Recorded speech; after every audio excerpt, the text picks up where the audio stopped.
Hello teammates, it's Mr. Nanini coming to you from the Physics Bunker. Another Physics Bunker production. We're going to look at the free response question number 3 for our practice from Friday. And I'll post this on Schoology. I'm also going to open up I'll also put these on the YouTube channel so you don't have to hunt around for the solutions. And let's read the problem carefully. You've already read the problem. Just to point out a couple things. You're given that circular arc. You're told the hill rise is 8 meters. That becomes a distractor. Now, if you were going to calculate the actual centripetal force, if you were going to calculate the centripetal acceleration, you would want that. But in this problem, that just becomes a distractor. Car starts from rest.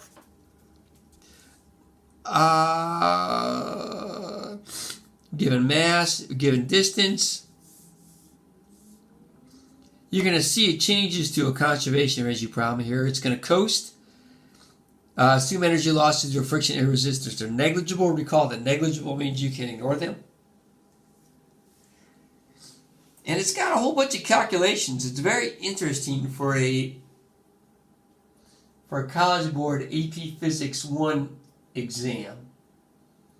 And that's what I'm noticing. I don't know.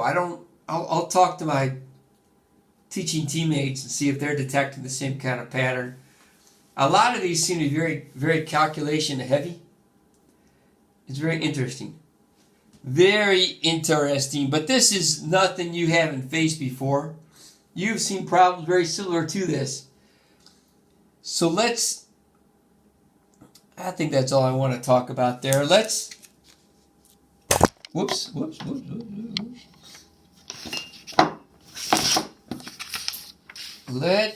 go. I got some allergies, so I apologize. I know that's got to be irritating, but I am fighting some allergies. So I would set this up. I'm trying to give you a model for how to present to the readers when they look at your solutions on the 14th of May or wherever they end up looking at them. You want to make it explicit that you know what you are doing. No miraculous solutions. You want to record everything. And teammates, the reason I reinforce that, because I think many will be taking this on a separate sheet of paper and then uploading. You may be tempted to do your calculations, just put your answers on. Do not do that. You will not get credit. If you write the exact right answer, if you write for part A 2.89 and you don't show this, teammates, you're going to risk getting 0 points for that. You've got to be explicit. So I would write down what you know. Start out with what equation you're going to use. That was 1 point on their scoring guide for this. Just writing down the equation was 1 point. Rearrange your variables. They want to see you know how to do the physics. Rearrange your variables, then put in your numbers, then get your solution. Is good? And again, I recommend you do that. Don't be a number dependency victim. Don't cram your numbers up in here. Work it till you can't work it no more. It's good, easy money. 2 points. Part B. We want to determine time. A couple different ways. You could have used this, couldn't you? You could have used change in x equals VO change in t plus 1/2 acceleration change in t squared. You could have done the same thing. That's 0. I think this is just simpler. Start with your equation, rearrange your variables, solve, write your answer. I would box your answer even. Make it easy for the grader. Two more points. They actually call them readers, not graders. Sorry. Part the C. Part the C. Part the C. Yes, we gotta write that down. That's pretty funny. I've been in the book of Exodus here, but they walk through the Bible. Start with Newton's second law. You can start with that construct. I would go right what they have in the equation sheet. That's what they got in the equation sheet. Start there. Add your new variable. You've got mass now. Rearrange. Apply your numbers. Get your solution. Teammates, 2 more points. Easy money. I had a question on Saturday. A student asked, so I'll give you an example. Say you had 4623, and on their key they had 4624. That's fine. They're not going to get persnickety like that. If you had 46.24, you might have some problems with that. If you had .4624, you might have some problems with that. If you had 4,624,000, you'd probably have some problems with that. But don't fret. Easy money. D, free body diagram. Here's where you got to be careful. Up here, it says the car at the top of the hill, energy loss is 0.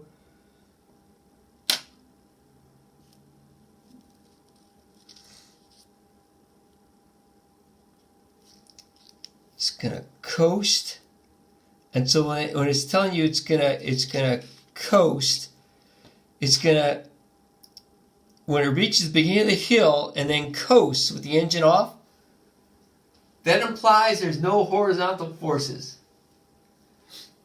And you got to look out for the trap. It's a trap. It's a trap. They want you to draw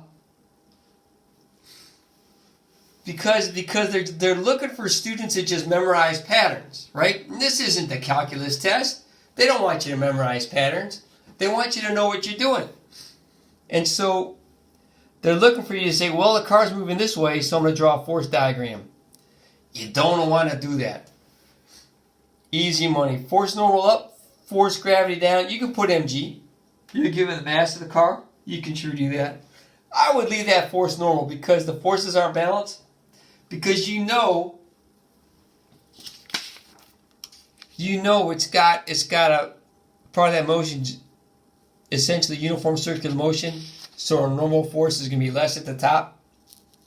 So you're not going to balance that. If they were balanced, if it's going coasting straight and level, you could put FG, FN, MG down, MG, forces balance.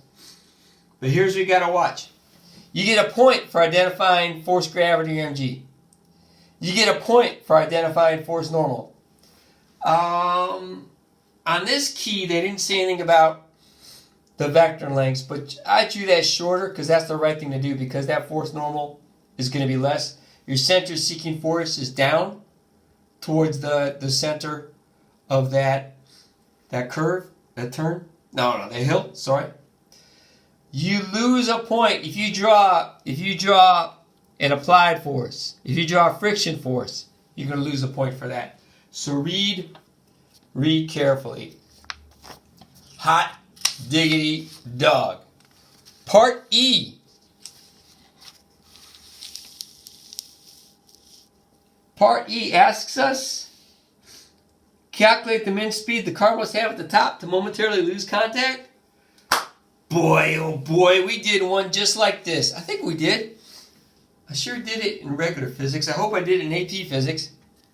Start with your equation. Force centripetal equals force gravity minus force normal. You know, because you got a hill like that, you know, whoops, I should have brought my ruler out. That's terrible. Oh, that's not going to do. That's not going to do.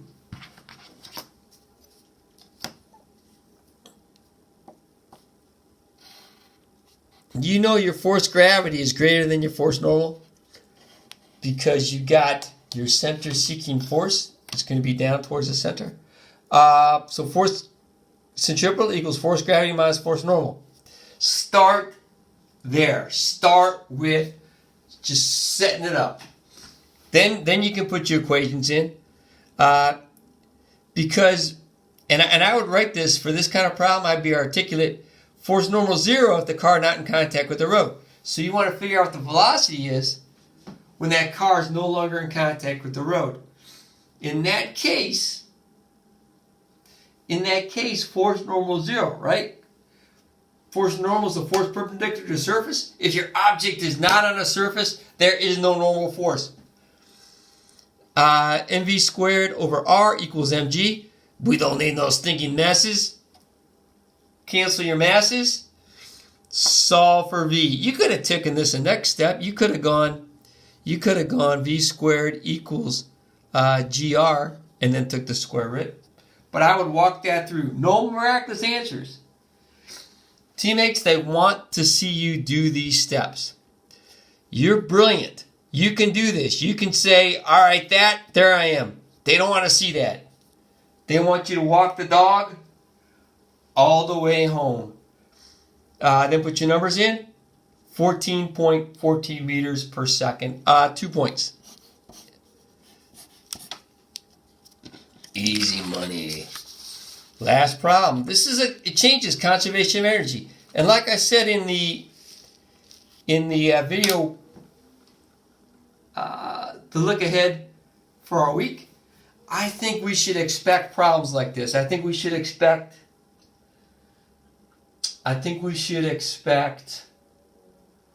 more than one type of problem. And so there's 3. Here you had kinematics, you had dynamics of Newton's laws, and now you've got a little conservation of energy. They changed the problem a little bit. Calculate the speed you must have at the beginning. In order to have the speed at the top of the hill, you calculated in part E. It's a conservation of energy. The car's going to coast. Kinetic initial equals kinetic final plus gravity final.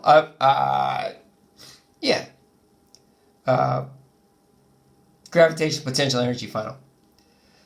Start there. Then put your variables in. Then simplify it. They dig this. They dig the simplification. Cancel your masses. You can even write, I cancel my masses. You probably don't got to do that. They can figure that out. Then what I did, I multiplied everything by 2. That got rid of the half, made that 2GH. It's cleaner. Go make it clean. You're not going to solve for initial velocity. Square root both sides. Velocity initial equals square root. Then put your numbers in. You got your numbers in. Solve that puppy. 3 points. 1 point for setting up it's a conservation of energy problem. 2 points for setting up how you're going to solve for velocity. 1 point conservation of energy. 1 point how you're going to solve for velocity. 1 point for solving for velocity. Is good. Again, I want you to notice this. If you blew off, so let's count. 1, 2, 3, 4, 5, 6, 7, 8, 9, 10, 11, 12 points. 12 points. If you blew off setting up what kind of problem this was, and you just solved it, you would have lost 1, 2, 3, 4, 5. 5 of the 12 points. So you threw away some easy points. It's good. Don't throw away easy points. Make it explicit. And have you a great day. Thanks, teammates. Oh, let me stop with, where's the solution? There it is. The last part. Thank you. Adios, amigos.